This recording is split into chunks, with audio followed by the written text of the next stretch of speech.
Hello there everyone, I'm Blair Olin with today's historical report. And I'm Ian Burke, and today we have some exciting news for you.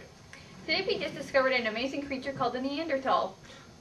Blair, I think we already discovered the Neanderthal. We're just here to report on it. Oh, right. So let's get started then, shall we? Sounds great. So apparently the Neanderthals were actually around about 200,000 to 28,000 years ago in shelters on the continent of Ice Age Europe. That's right, and they were found in the Mediterranean all the way up through Belgium. Now humans lived at the time too, but the two didn't necessarily live side by side. Wouldn't it be cool if we could go back and see what they were like? Yeah, but since my time machine still needs a few adjustments, I guess we'll just have to wait for that. Right. So according to scientists, they had a stocky build, a prominent brow, no chin, robust hands that resembled a human's hands, and very large noses. The average height for males was about 5'5", while females average at about 5'1". That's right, and the average weight for males is about 143 pounds, with females weighing in at about 119. Both the males and females for those species were built to survive the cold climates they were living in. They were also bipedal and had a larger brain to the portion of their body than humans did. Yes, they did, Blair. Now shall we head on over to Kevin? See what information he's got up his sleeve? Thanks, Ian, but it's Kelvin. Right. Hi, Kelvin. And I'm here to inform you about the diet and culture of our now extinct friend, the Neanderthal. As for their diet, Neanderthals were omnivorous. We know that thanks to fossilized plant residue in their teeth, that they had a plant-rich diet in addition to eating meat. As for their behaviors and culture, they had quite a lot of features that were similar to the things we now know and do today. For instance, they were very sexual dimorphic. They also had a lot of competition, a lot of crushed skulls, I tell you. They also used tools, very specialized tools, and they were very, very good at taking care of their sick and wounded. They even buried the dead. They're also told to have been putting rituals and giving their dead rites before they were buried. But this was about 90,000 years ago in Tabun, Israel. Now, they also were known for, killing each other. So, it's lots of death.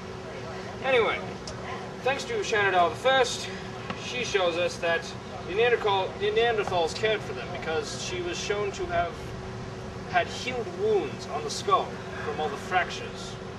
Again, very violent people. Now, they're also capable of articulating sounds and noises to each other. It seems to have been argued over that they were the first to have language. Nobody really knows, since we were never really there to see them in the first place. So, in addition to that, they also had art. Very rare, but not uncommon. You can find it in caves. You should go look at it sometime. Well, that's all I have for you. So until later, I'm Kelvin, and back to you. Thank you, Kenny, for that detailed report. Yes, thank you, Kyle. So that concludes our show for tonight. What are you doing? Ending the show? We're done, right? No, we were just about to go to Ariel with the entertainment news. Oh, right. Well, here's Ariel with the entertainment report. Thank you, Bo. Hi there, everyone. This is Ariel Wellman with the entertainment news. Alright, so let's just cover a few of the basics first. If it hadn't been for Richard Green and Savante Pablo, we wouldn't know most of the information we know today. They are the ones who led the research on compiling the Neanderthal genome. Now, where do we get the name Neanderthal?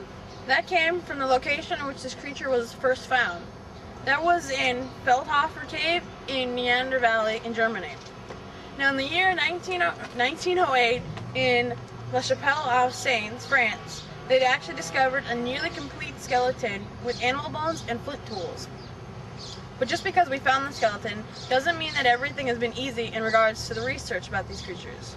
They have actually raised more questions than any other hominid group. Questions such as, did humans and Neanderthals interbreed? What killed them off? Was it humans, climate, or something else entirely? What did their Neanderthal speech sound like? And are they a subspecies of Homo sapiens, or a separate branch entirely from us? Only time will tell the answers to these questions. Well, unless Blair can get her time machine fixed anytime soon. See, I told you I had a time machine. Well then, folks, I guess that really is the end of this show, because I gotta go see this. So from all of us at the Historical Reports of History, we hope you have a good day. And who knows, maybe next time, if this time machine of hers is really real, then maybe we can go back and... As I was saying, maybe next time we can actually do a report from the time period we're reporting on. Just so long as I can remember how to actually get us back home anyways. See you next time, everyone. You can get us there, but you can't get us back. Yeah.